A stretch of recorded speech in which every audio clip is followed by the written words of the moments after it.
ಪ್ರತ್ಯಂಗ ದೇವಿ ಮೆಣಸಿನ ಕಾಳಿಗೆ ಮಹಾಲಯ ನಡೆಯುತ್ತೆ. ಅವತ್ತು ದೇವಿ ಅಭಿಷೇಕ ಅಲಂಕಾರ ಶ್ರೀಚಕ್ರ ಆರಾಧನೆ ಮೆಣಸಿನ ಕಾಯಿ ಇರುವುದು ಬೇಗ ಪುಣ್ಯ ಹೊಡೆಯುವಂತವರು ತಡೆ ನಿವಾರಣೆ ಪೂಜೆ ಎಲ್ಲದಕ್ಕೂ ಕೂಡ ಅವಕಾಶ ಇದೆ. ಯಾವುದೇ ರೀತಿಯ ವಾಮಾಚಾರ ಮಾಟಮಂತ್ರ ಶತ್ರುಕಾಟ ಭೂತಬಲಿ ವಿರಾಜಗಳಂತಹ ದೊಡ್ಡ ಸಮಸ್ಯೆಗಳಾಗಿದೆ. ವಾಮಾಚಾರವಾಗಿದೆ, ದೃಷ್ಟಿದೋಷ ಆಗಿದೆ, ಕೆಡಕಾಗಿದೆ, ಏಳಿಗೆ ನೋಡಿ ಸಸ್ಯ ಕಾಲದಲ್ಲೇ ಹೊಟ್ಟೆ ಕಿಚ್ಚು ಪಡ್ತಾ ಇದ್ದಾರೆ, ದೃಷ್ಟಿ ಆಗ್ತಾ ಇದ್ದಾರೆ, ಇಲ್ಲ ಹಣ ಇಸ್ಕೊಂಡು ವಾಪಸ್ ಕೊಡ್ತಾ ಇಲ್ಲ, ನಮಗೆ ದ್ರೋಹ, ಈ ತರ ಸಂಬಂಧಪಟ್ಟಂತಹ ಯಾವುದೇ ಸಮಸ್ಯೆಗಳಿದ್ರು ಕೂಡ ದೇವಿ ಆದಿವರ ಶಕ್ತಿ ಮಹಾಪ್ರತಿಗಳ ದೇವಿ ಗರ್ಭಗುಡಿಯಲ್ಲಿ ಸ್ಥಾಪನೆಯಾಗಿರುವ ವಿಗ್ರಹ ಸಾಕ್ಷಾತ್ ಸ್ವಯಂಭೂ ಮೂರ್ತಿ, ಯಾವುದೇ ಶಿಲ್ಪಗಳಿಗೆ ಎತ್ತಿರುವಂತಹ ವಿಗ್ರಹ ಅಲ್ಲ. ದೇವಿಯೇ ಸ್ವತಃ ಪ್ರತ್ಯಕ್ಷವಾಗಿ ಮಾತಾಡಿ ಇಂಥ ಜಾಗದಲ್ಲಿ ವಿಗ್ರಹ ನೀರಲ್ಲಿ ಬಿಡುಗಡೆಯಾಗಿದೆ ಅಂತ ಹೇಳಿ ದೇವಿ ಆದೇಶದಂತೆ ಆ ವಿಗ್ರಹ ಹುಡುಕಿ ಹೊರಟಾಗ ನೀರಲ್ಲಿ ಸಿಕ್ಕಂತಹ ವಿಗ್ರಹ ದೇವಿ ಸ್ವಯಂಭೂ ಮೂರ್ತಿ. ಅವಾಗ ನಮಗೆ 16 ವಯಸ್ಸು. ದೇವಿಯೇ ಸ್ವತಃ ಪ್ರತ್ಯಕ್ಷವಾಗಿ ಮಾತಾಡಿ ವಿಗ್ರಹ ರುಕ್ಮಿಣಿಯಾಗಿ ಬಂದು ಇದು ಸ್ವಂತ ದೇವಾಲಯ, ದೇವಿ ಬಂದಿದ್ದಾರೆ ಅನ್ನೋ ಪ್ರಶ್ನೆಗೆ ಯಾರತ್ರೂ ಹಣ ಇಸ್ಕೊಂಡಲ್ಲೇ ಸ್ವಂತವಾಗಿ ಏರ್ಪೋರ್ಟ್ ಮುಂದೆ ಎಷ್ಟು ಜಾಗವನ್ನ ಖರೀದಿ ಮಾಡಿ ಯಾವುದೇ ರಾಜಕಾರಣಿಗಳ ಹತ್ರ ಡೊನೇಷನ್ಸ್ ಭಕ್ತಾದಿಗಳ ಹತ್ರ ದೇಣಿಗೆ ಗವರ್ಮೆಂಟ್ ಗ್ರಾಂಟ್ಸ್ ಯಾವುದು ಕೂಡ ತಗೊಂಡಲ್ಲೇ ದೇವಿ ಆದೇಶದಂತೆ ಸ್ವಂತವಾಗಿ ದೇವಾಲಯ ನಿರ್ಮಾಣ ಮಾಡಿ ನಿರಂತರವಾಗಿ ದೇವಿಯ ಪೂಜೆ ಪುರಸ್ಕಾರ ಹೋಮ ಹವನ ಅನ್ನಸಂತರ್ಪಣೆ ಭಕ್ತಾದಿಗಳ ಕಷ್ಟಗಳ ಪರಿಹಾರ ಉತ್ಸವಗಳು ಪೂಜೆಗಳು ಹೋಮ ಹವನಗಳು ಮೆಣಸಿನಕಾಯಿ ಪೂಜೆ ನಿರಂತರವಾಗಿ ದೇವಿಯ ಸಂವಿಧಾನದಲ್ಲಿ ನಡ್ಕೊಂಡು ಬಂದಿದೆ. ಅದೇ ರೀತಿ ಇವತ್ತಿಗೂ ನಡೀತಾ ಇದೆ, ಮುಂದೆ ನಡೀತಾ ಇರುತ್ತೆ. ಇಲ್ಲಿ ಜಾತಕ ನೋಡುದು, ಕೌಡೆ ಹಾಕೋದು, ಮನೆಗೆ ದೇವರುಗಳು ವಾಸ್ತು ಹೇಳೋದು, ಪ್ರಾಣಿ ಪಕ್ಷಿಗಳ ಬಳಿ ಯಾವುದು ಕೂಡ ಇಲ್ಲಿ ನಡೆಯೋದಿಲ್ಲ. ದೇವಿಯನ್ನ ಯಾರು ಪರಿಶುದ್ಧ ಮನಸ್ಸಿನಿಂದ ನಂಬಿ ಬರ್ತಾರೋ ಅವರಿಗೆ ನಿಜವಾಗ್ಲೂ ತೊಂದರೆ ಆಗಿದೆ, ತಾಪತ್ರಯ ಆಗಿದೆ, ಇಲ್ಲ ಮಾಟಮಂತ್ರ ಆಗಿದೆ, ಬೇರೆ ಜನಗಳಿಂದ ಅವರಿಗೆ ಮೋಸ ಆಗಿದೆ ಅನ್ನೋ ಪ್ರಶ್ನೆಗೆ ದೇವಿಯ ಪ್ರಾರ್ಥನೆ ಯಾರು ಮಾಡ್ತಾರೋ ಅವರ ಸಮಸ್ಯೆಗಳು ಪರಿಹಾರ, ಅವರ ಕಷ್ಟಗಳು ಪರಿಹಾರ. ಅದಕ್ಕೋಸ್ಕರವಾಗಿ 3 ಮೂಟೆ ಕ್ವಿಂಟಾಲ್ ಗಟ್ಟಲೆ ಮೆಣಸಿನಕಾಯಿ ಹಾಕೋದಕ್ಕಿಂತ ಖಾರ ಹೊಗೆ ಕೆಂಪು ಬರಲ್ಲ. ಈ ಮೆಣಸಿನಕಾಯಿ ಮಹಾಯಾಗದಲ್ಲಿ ದೇವಿಯೇ ಸ್ವೀಕಾರ ಮಾಡ್ತಾರೆ ಅನ್ನೋ ವರ್ಷದ ನಂಬಿಕೆ, ಅದು ಸತ್ಯ ಕೂಡ. ಒಂದು ಮೆಣಸಿನಕಾಯಿ ಹೋಮ, ಒಂದು ಮೆಣಸಿನಕಾಯಿಯನ್ನು ರುಬ್ಬಿ ದೇವಿ ಹಚ್ಚೋದ್ರಿಂದ ಇಡೀ ಕರ್ನಾಟಕ ರಾಜ್ಯದಲ್ಲಿ ಭಾರತ ದೇಶದಲ್ಲಿ ಬೇರೆ ಯಾವುದೇ ದೇವಸ್ಥಾನಗಳನ್ನು ನೀವು ನೋಡಕ್ಕೆ ಸಾಧ್ಯವಿಲ್ಲದು, ಅಸಾಧ್ಯವಾಗಿರೋದು. ಈ 3 ವಿಚಾರಗಳನ್ನು ಅರ್ಥ ಮಾಡ್ಕೊಳ್ಳಿ. ದೇವಿ ಸ್ವತಃ ಜಗನ್ಮಾತೆ ಆದಿವರ ಶಕ್ತಿ ಸ್ವಯಂಭೂ ಮೂರ್ತಿ. ಈ ಕಲಿಯುಗದಲ್ಲಿ ನಡೆಯುತ್ತಾ ಪ್ರಶ್ನೆ ಈ ಕಣ್ಣು ಕಾಣುತ್ತೆ. ಮತ್ತೆ ಇಷ್ಟು ಮೆಣಸಿನಕಾಯಿ ಖಾರ ಹೋಗಿ ಬರಲ್ಲ. ಮೆಣಸಿನಕಾಯಿ ರುಬ್ಬಿ ಬೇರೆ ಯಾರು ದೇವಸ್ಥಾನದಲ್ಲಿ ದೇವರಿಗೆ ಹಚ್ಚೋದು ನೋಡಕ್ ಸಾಧ್ಯ ಇಲ್ಲ, ಇಲ್ಲಿ ಮಾತ್ರ ನಡೆಯುತ್ತೆ. ಇಂದ್ರ ಮೋಸ ವಂಚನೆ ಆಗಿದೆ ಅಂತ ಹೇಳಿ ದೇವಿಯಲ್ಲಿ ಬಂದು ಕಣ್ಣೀರು ಹಾಕಿ ಮೆಣಸಿನಕಾಯಿಯನ್ನೇ ಅವರ ತಪ್ಪಿದಸ್ತರ ಮೇಲೆ ಹಚ್ಚಿ ಹೋದ್ರೆ ಅವ್ರಿಗೆ ಏನು ಎಫೆಕ್ಟ್ ಆಗುತ್ತೆ ಅನ್ನೋದು ನೀವು ಅರ್ಥ ಮಾಡ್ಕೊಳ್ಳಿ. ಬರೀ ಮೆಣಸಿನಕಾಯಿ ಹಚ್ಚೋದು ಸಾಧಾರಣವಾಗಿರುವಂತ ಮಾತಲ್ವೇ ಅಲ್ಲ. ಮೊದಲಿಗೆ ತುಂಬಾ ತೊಂದರೆ ಕೊಡ್ತಾ ಇದ್ದಾರೆ, ತಾಪತ್ರಯಗಳು ಮಾಡ್ತಾ ಇದ್ದಾರೆ. ಅಂದ್ರೆ ಹೆಣ್ಣು ಶತ್ರು ಇದ್ರೆ ಹೆಣ್ಣು ಗೊಂಬೆ, ಗಂಡು ಶತ್ರು ಇದ್ರೆ ಗಂಡು ಗೊಂಬೆ. ದೇವಸ್ಥಾನಕ್ಕೆ 11 ಪ್ರದಕ್ಷಿಣೆ ಮಾಡಿ ದೇವಿಯ ಪ್ರಾರ್ಥನೆ ಮಾಡಿ, ಒಂದು ಶತ್ರುವಿಗೆ ಒಂದೇ ಗೊಂಬೆ, 2 ಶತ್ರುವಿಗೆ 2 ಗೊಂಬೆ, 3 ಜನ ಅಂದ್ರೆ 3 ತರ ಗೊಂಬೆ. ದೇವಿಯ ಲೆಕ್ಕಾಚಾರ ಹಾಕೊಂಡು ದೇವಸ್ಥಾನದ ಕೌಂಟರ್ ಅಲ್ಲಿ ಕೊಡ್ತಾರೆ. ಅದು ತಗೊಂಡು ಬೇಗ ಗೊಂಬೆ ಹೊಡಿ. ಪ್ರತಿಯೊಂದು ಕೂಡ ದೇವಿ ಪಾದಲಿಟ್ಟು ಪೂಜೆ ಮಾಡಿರುವಂತದ್ದು ಅದರದೇ ಆಗಿರುವ ಶಕ್ತಿ ಇರುತ್ತೆ. ಅವರ ಮಾತ್ರ ನಿಮಗೆ ಕಲಿಸುತ್ತೆ. ಯಾವುದೋ ಒಂದು ಹೊರಗಡೆ ತಗೊಂಡ್ಬಂದ್ರೆ ಯಾವುದಕ್ಕೂ ಮಂತ್ರ ಪ್ರಯೋಗ ಇರಲ್ಲ, ದೇವಿ ಪಾದಲಿಟ್ಟು ಪೂಜೆ ಮಾಡಿರಲ್ಲ, ಯಾವುದೂ ಕೂಡ ಕಲಿಸಲ್ಲ.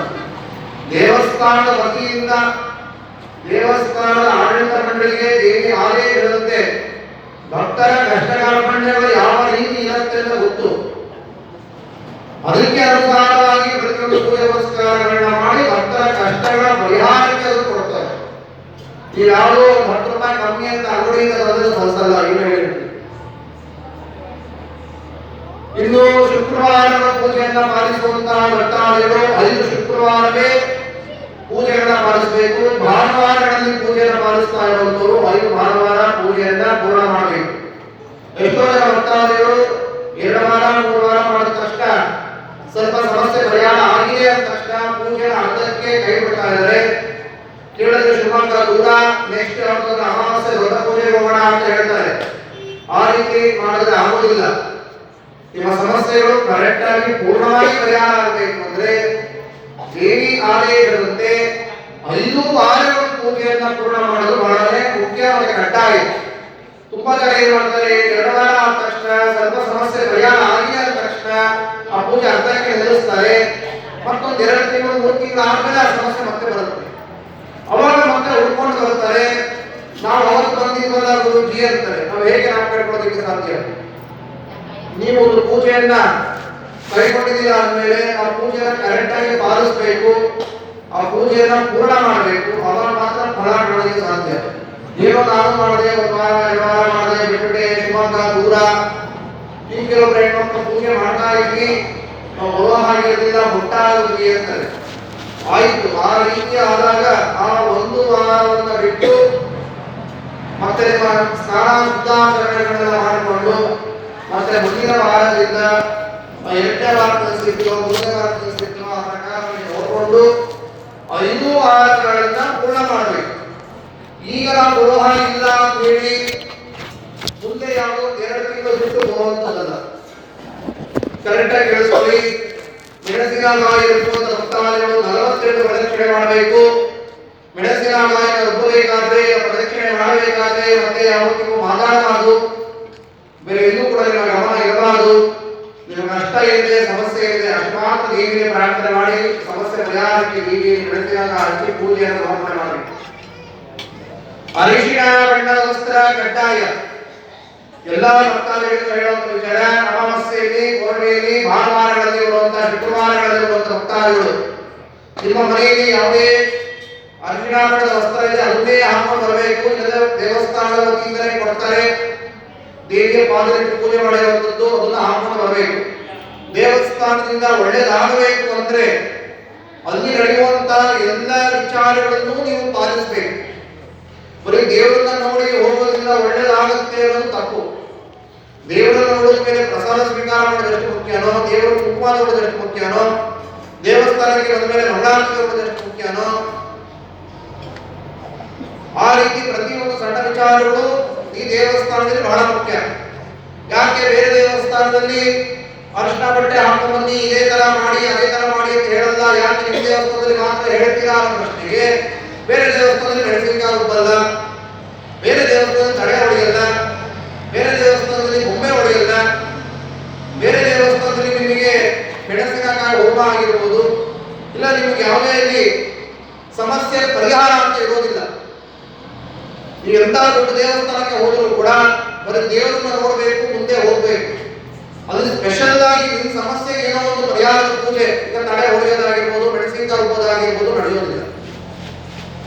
ಇಲ್ಲಿ ಬಹಳ ಕಷ್ಟ ಸಮಸ್ಯೆಗಳನ್ನು ಅನುಭವಿಸಿ ಕೊನೆಯದಾಗಿ ದೇವಿ ಕಷ್ಟ ಪಡಿಬೇಕು ಅಂತ ಬರ್ತಾರೆ.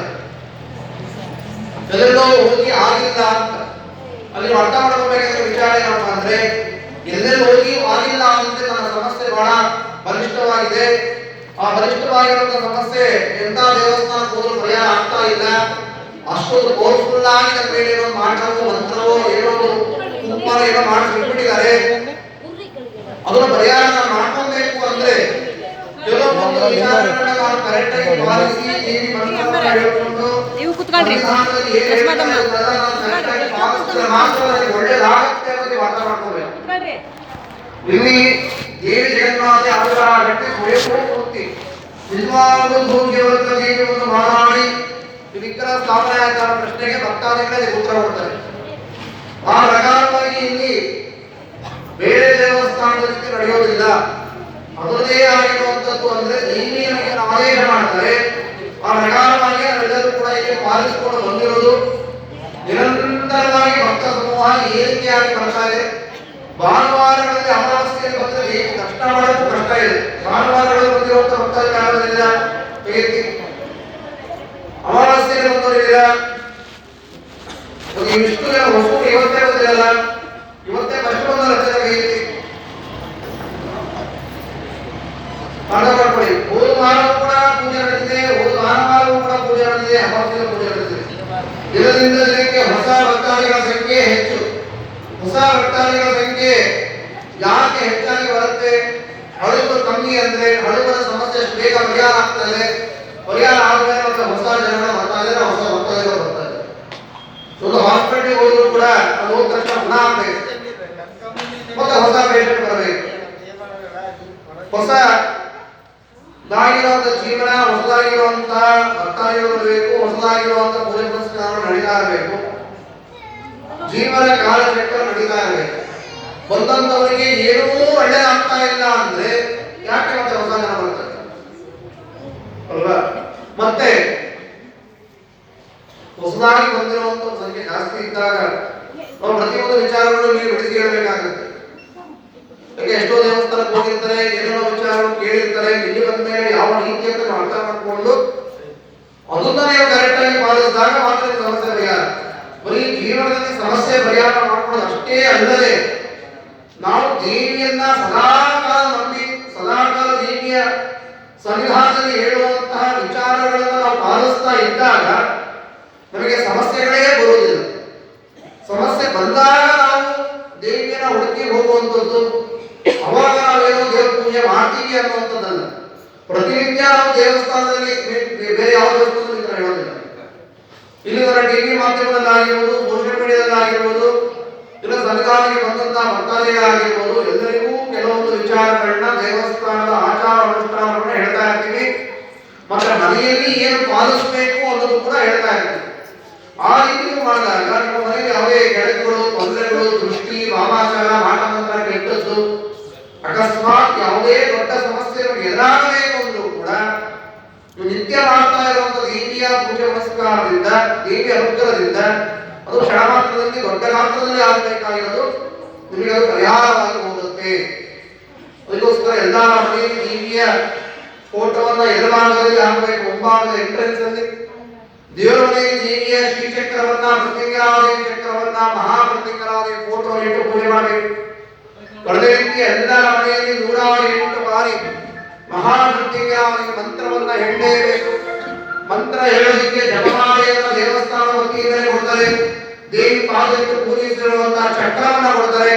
ಆ ಚಕ್ರಕ್ಕೆ ಪ್ರತಿನಿತ್ಯ 16 ಚಿಟಿಕೆ ಕುಂಕುಮವನ್ನ ಹಾಕಿ 108 ಮಂತ್ರವನ್ನ ಹೇಳಬೇಕು. ಎಲ್ಲಾ ಕಡೆ ದೇವಿ ಮಂತ್ರವನ್ನ ನಾವು ಕೊಟ್ಟಿದ್ದೀವಿ. ಎಲ್ಲಾ ಫೋಟೋ ಹಿಂದೆ ದೇವಿ ಮಂತ್ರ ಇರುತ್ತೆ. ಸಣ್ಣದಾಗಿರುವಂತಹ 3 ಅಕ್ಷರದ ಮಂತ್ರ, ಬೀಜಾಕ್ಷರ ಬಹಳ ಪವರ್ಫುಲ್ ಮಂತ್ರ. ಸಾನ್ನಿಧ್ಯದಲ್ಲಿ ದೇವಿ ಶಕ್ತಿ ಇರುತ್ತೆ. ಅದರ ಅರ್ಥ ಮಾಡ್ಕೊಳ್ಳಿ. ದೇವಿಯ ರಕ್ಷೆದಾರ ಪ್ರತಿಯೊಬ್ಬರ ಕೈಯಲ್ಲಿ ಇರಬೇಕು. ಅವಾಗ ಯಾವುದೇ ಕೆಳಕುಗಳು, ಮೂರ್ದಾರಿ ದಾಟೋದು, ಹೆಣ್ಮಕ್ಳು ಮುಟ್ಟಾದಾಗ, ಓಡಾದಾಗ, ಯಾವುದೇ ಸ್ಮಶಾನ ಮೂರ್ದಾರಿಯಲ್ಲಿ ಕೆಟ್ಟ ಕಂಡ ದೃಷ್ಟಿ ನಿಮ್ಮ ಮೇಲೆ ದಾಟೋದಿಲ್ಲ. ಮನೆ ಬಾಗಿಲಿಗೆ ಅಂಕಾರಿ ಕಟ್ಟಿ ಕಟ್ಲೆಕಾಯಿ ಅಮಾವಾಸ್ಯೆಯಲ್ಲಿ ಪೂಜೆ ಮಾಡಿ ಶಕ್ತಿ ತುಂಬಿರೋದನ್ನ ತಗೊಂಡು ನಿಮ್ಮ ಮನೆ ಬಾಗಿಲಿಗೆ ಕಟ್ಟಿದಾಗ ರಕ್ಷೆ. ಈ ಸಣ್ಣ ಸಣ್ಣ ವಿಚಾರಗಳು 5, 6 ಏನಿದೆ ಅದು ಪ್ರತಿಯೊಬ್ಬ ಭಕ್ತಾದಿಗಳು ಕಡ್ಡಾಯವಾಗಿ ಪಾಲಿಸಬೇಕು. ಒಳ್ಳೇದಾಗಬೇಕು ಅಂದ್ರೆ ಇಲ್ಲ ನಾವು ಇದೇ ರೀತಿ ಇರ್ತೀವಿ, ಒಳ್ಳೇದಾಗಲಿ ಅಂದ್ರೆ ಇಷ್ಟೊಂದಾಗಿ ಮಾಡ್ಬೋದು. ಕಡ್ಡಾಯವಾಗಿ ಅರಿಶಿಣ ಬಣ್ಣದ ವಸ್ತ್ರ ಕಡ್ಡಾಯ. ಎಲ್ಲ ಭಕ್ತಾದಿಗಳು ಅರ್ಥ ಮಾಡ್ಕೊಳ್ಳಿ, ಅರಿಶಿಣ ಬಣ್ಣದ ವಸ್ತ್ರ ಕಡ್ಡಾಯ. ಯಾಕೆ ಅರಿಶಿಣ ಬಣ್ಣದ ವಸ್ತ್ರವನ್ನೇ ಹಾಕೊಂಡು ಬರಬೇಕು ಅಂದ್ರೆ ಅದ್ರ ಹಿಂದೆ ಬಹಳ ದೊಡ್ಡ ವಿಚಾರಗಳಿದೆ. ಸಾಕಷ್ಟು ಕಾಲದ ಅಭಾವದಿಂದ ನಾನು ಇಷ್ಟು ಮಾತ್ರ ಹೇಳೋದಕ್ಕೆ ಸಾಧ್ಯ. ದೇವಿ ಆದೇಶ ಪ್ರತಿ ಅಮಾವಾಸ್ಯೆಯಲ್ಲಿ ಮಹಾಯಜ್ಞ, ಮೆಣಸಿನಕಾಯಿ ಮಹಾಹೋಮ ನಡೆಯುತ್ತೆ. ಆ ಸಂದರ್ಭದಲ್ಲಿ ದೇವಿ ಒಂದೊಂದು ಅಮಾವಾಸ್ಯೆಯಲ್ಲಿ ಒಂದೊಂದು ಯಜ್ಞದ ಸಂದರ್ಭದಲ್ಲಿ ದೇವಿ ಆದೇಶ ಮಾಡ್ತಾರೆ. ದೇವಿ ಅರುಳವಾಗುವಂತ ಗರ್ಭಗುಡಿಯಲ್ಲಿ ದೇವಿ ಕೊಟ್ಟಂತ ಹಾಕಿದಂತೆ ನಡೆಯುತ್ತೆ. ಬೇರೆ ದೇವಸ್ಥಾನದಲ್ಲಿ ಬೇರೆ ಯಾರೋ ಟ್ರಸ್ಟೀಸ್ಗಳು ಇಲ್ಲ 6 ಜನ ಇಲ್ಲ ಯಾರೋ ಮೇಲೆ ದೇವರು ಬರುತ್ತೆ, ಅವ್ರು ಹೇಳಿದ್ರೆ ಅವ್ರು ಕೇಳ್ತಾರೆ. ದೇವಿಯೇ ಸುಧಾ ಮಾತಾಡ್ತಾರ ಅನ್ನೋ ಪ್ರಶ್ನೆಗೆ ಇವತ್ತು ನೀವು ಬಂದಿದ್ದೀರಾ. ಇನ್ನು 2 ಸತಿ 3 ಸತಿ ಬಂದಾಗ ಇರ್ಬೋದ? ಇವತ್ತೇ ಕಷ್ಟ ಬಂದಿರೋಲ್ಲ ನೀವು. ಮುಂದೆ ಮುಂದೆ ನಿಮಗೆ ಇದನ್ನ ಶಕ್ತಿ ಏನು, ಸಾನ್ನಿಧ್ಯ ಏನು ತಿಳಿಯುತ್ತೆ. ಆ ತಿಳಿಯಬೇಕು ಅಂದ್ರೆ ಅಷ್ಟೇ ಕರೆಕ್ಟ್ ಆಗಿ ನೀವು ಕೂಡ ಇರಬೇಕು. ನಿಮಗೆ ಬಹಳ ದೊಡ್ಡದು ಏನು ಹೇಳ್ತಾ ಇಲ್ಲ. ಧರ್ಮಂತ್ರ ಪ್ರದಕ್ಷಿಣೆ 5 ವಾರ ಬರಬೇಕಾದ್ರೆ ಅರ್ಚನೆ ವಸ್ತ್ರಧಾರಣೆ ಮಾಡ್ಕೊಂಡು ಹೋಗುವಂಥದ್ದು, ದೇವಸ್ಥಾನದಲ್ಲಿ ಶುದ್ಧಾಚರಣೆಗಳನ್ನ ಪಾಲಿಸುವಂಥದ್ದು, ಮನೆಯಲ್ಲಿ ದೇವಿಯನ್ನ ಭಕ್ತಿಯಿಂದ ನಂಬಿ ದೇವಿ ಮಂತ್ರವನ್ನ ಹೇಳಿ ದೀಪವನ್ನು ಹಚ್ಚೋದಷ್ಟೇ ಕರೆಕ್ಟ್ ಆಗಿ ಮಾಡಿ. ಎಲ್ಲರ ಕಷ್ಟಗಳು ಅದೇ ರೀತಿ ಪರಿಹಾರ ಮಾಡ್ತಾ ಬರುತ್ತೆ, ಸಮಸ್ಯೆಗಳು ದೂರ ಆಗುತ್ತೆ. ಮಹಾಪ್ರತ್ಯಂಗರಾದಿ ಮಂತ್ರ ಎಲ್ಲರೂ ಕೂಡ ನಿಮ್ಮ ಮನೆಯಲ್ಲಿ ಹೇಳುವಂಥದ್ದು. ಇನ್ನು ಮುಂದೆ ಬರುವಂತಹ ನವೆಂಬರ್ ತಿಂಗಳ 19ನೇ ತಾರೀಕು ಜಗನ್ನಾಥ ಆದಿಪರಾಶಕ್ತಿ ಮಹಾಮೃತ್ಯುಂಜಯದೇವಿ ಆದೇಶದಂತೆ ಈ ಕ್ಷೇತ್ರದ ಧರ್ಮಾಧಿಕಾರಿಯಾಗಿ ನಮ್ಮ ವಿವಾಹ ಉತ್ಸವ ಮದುವೆಯನ್ನ ಮಾಡಿಕೊಳ್ಬೇಕು ಅನ್ನೋದು ದೇವಿ ಆದೇಶವಾಗಿತ್ತು. ಆ ಪ್ರಕಾರವಾಗಿ 19ನೇ ತಾರೀಕು ನಡೀತಾ ಇದೆ. ಎಲ್ಲ ನಮ್ಮ ಅನುಯಾಯಿಗಳು ಭಕ್ತ ಸಮೂಹ ಅವತ್ತಿನ ದಿನ ಆಗಮಿಸಬೇಕು, ಭಾಗವಹಿಸಬೇಕು. ಯಾಕಂದ್ರೆ ನನಗೆ 26 ವರ್ಷಗಳು ನಡೀತಾ ಇದೆ. 16 ವಯಸ್ಸಿನಿಂದ ಭಕ್ತಾದಿಗಳಿಗೋಸ್ಕರವಾಗಿ ನಮ್ಮ ಜೀವನವನ್ನ, ನಮ್ಮ ಕುಟುಂಬ ಇಡೀ ಪೂರ್ತಿ ದೇವಸ್ಥಾನದ ಏಳಿಗೆ, ದೇವಸ್ಥಾನ ನಿರ್ಮಾಣ, ದೇವಸ್ಥಾನಕ್ಕೆ ಬಂದಂತಹ ಭಕ್ತಾದಿಗಳು ಅಲ್ಲಿ ಪೂಜೆ ಪುರಸ್ಕಾರ, ಅಲ್ಲಿ ಹೋಮ ಹವನ, ಅನ್ನಸಂತರ್ಪಣೆ ಇದರಲ್ಲೇ ನಡ್ಕೊಂಡು ಬಂದಿದೆ. ಕೊನೆಯಲ್ಲಿ ಇವತ್ತಿಗೆ ನಮ್ಮ ಮನೆಯಲ್ಲಿ ಒಂದು ಮಂಗಳ ಕಾರ್ಯ ಅಂತ ನಡೀತಾ ಇರಬೇಕಾದ್ರೆ ಭಕ್ತಾದಿಗಳಿಗೋಸ್ಕರವಾಗಿ ಇಷ್ಟು ಕೂಡ ಮಾಡ್ಕೊಂಡು ಬಂದಿರುವಂಥದ್ದು. ಭಕ್ತಾದಿಗಳು ಆ ಒಂದು 19ನೇ ತಾರೀಕು ಬಂದಾಗ ನಾವು ಇಷ್ಟು ವರ್ಷಗಳಿಂದ ಮಾಡಿಕೊಂಡು ಬಂದಿದ್ದೆಲ್ಲ ಸಾರ್ಥಕವಾಗುತ್ತೆ. ಎಲ್ಲ ಮಾಡಿರೋದು ಭಕ್ತಾದಿಗಳಿಗೋಸ್ಕರವೇ. ಅದಕ್ಕೆ ಇಷ್ಟು ದೊಡ್ಡ ದೇವಸ್ಥಾನದ ಅವಶ್ಯಕತೆ ಇರಲಿಲ್ಲ. ಒಂದು ಸಣ್ಣದಾದ ಒಂದು ದೇವರ ಫೋಟೋ ಇಟ್ಕೊಂಡು ನಾನು ಮನೆಯಲ್ಲಿ ಪೂಜೆ ಮಾಡಬಹುದಾಗಿತ್ತಲ್ವಾ. ದೇವಿ ಭಕ್ತಿ ಎಲ್ಲಿ ಒಲಿತಾರೆ. ಆದ್ರೆ ಇಲ್ಲಿ ಭಕ್ತಾದಿಗಳು ಬರಬೇಕು, ಅಲ್ಲಿ ಸಾವಿರಾರು ಜನಗಳ ಕಷ್ಟ ಕಾರ್ಪಣ್ಯಗಳು ಪರಿಹಾರ ಆಗಬೇಕು ಅಂತ ಇವತ್ತು ಪುಣ್ಯಕ್ಷೇತ್ರ ಸ್ಥಾಪನೆ ಆಗಿದೆ. ಒಂದು ಪುಣ್ಯಕ್ಷೇತ್ರ ಸ್ಥಾಪನೆ ಆಗಬೇಕು ಅಂದ್ರೆ ಅದರದೇ ಆಗಿರುವಂತ ಕಷ್ಟ ನಷ್ಟ ಬಹಳ ಇರುತ್ತೆ. ಇವತ್ತು ಈ ಕಾಲದಲ್ಲಿ ಒಂದು ಸಣ್ಣ ಸೈಟ್ ಮನೆ ಕಟ್ಟೋದೇ ಕಷ್ಟ. ಅವ್ರಿಗೆ 50 ವರ್ಷ ಆದ್ರೂ ಕೂಡ ಅವ್ರ ಅಣ್ಣ ಆಸ್ತಿ ಪಾಲ್ಗೊಳ್ಳೋದೇ ಜೀವನದಲ್ಲಿ ಗೋಳಿಕೊಂತಾ ಇರ್ತಾರೆ. ಒಂದು ಮನೆ ಬಾಡಿಗೆ ಕಟ್ಕೊಂಡು 4 ಜನ ಮನೆಯಲ್ಲಿ ಸಂಸಾರ ತೋರಿಸ್ಕೊಳ್ಳೋದು ಕಷ್ಟ. ಅದು ಇಂಥವ್ರು ಮಹಾಪುಣ್ಯಕ್ಷೇತ್ರ ಸ್ಥಾಪನೆ ಮಾಡಿ ಅಲ್ಲಿ ಒಂದು ಸಹಸ್ರಾರು ಜನರಿಗೆ ಭಕ್ತಾದಿಗಳು ಬರಬೇಕು ಅಂದ್ರೆ ಸಾಕಷ್ಟು ಕಷ್ಟಗಳನ್ನ, ನಷ್ಟಗಳನ್ನ, ಸಮಸ್ಯೆಗಳನ್ನ ನಾವು ಎದುರಿಸಿಕೊಂಡು ಅಚಲವಾಗಿರುವಂತಹ ದೇವಿಯ ನಂಬಿಕೆ ಮತ್ತು ದೇವಿ ಶಕ್ತಿಯಿಂದ ಇವತ್ತು ಸ್ಥಾಪನೆ ಆಗಿದೆ. ನನ್ನಿಂದ ಅನ್ನೋದು ಸುಳ್ಳು. ಆದ್ರೆ ಇದೆಲ್ಲ ನಾವು ಮಾಡಿರೋದಕ್ಕೆ ಬಹಳ ದೊಡ್ಡ ವಿಚಾರಗಳಿದೆ. ಅದು ಟಿವಿ ಮಾಧ್ಯಮ, ಸೋಷಿಯಲ್ ಮೀಡಿಯಾದಲ್ಲೆಲ್ಲ ನೋಡಿದ್ರೆ ಬರುತ್ತೆ.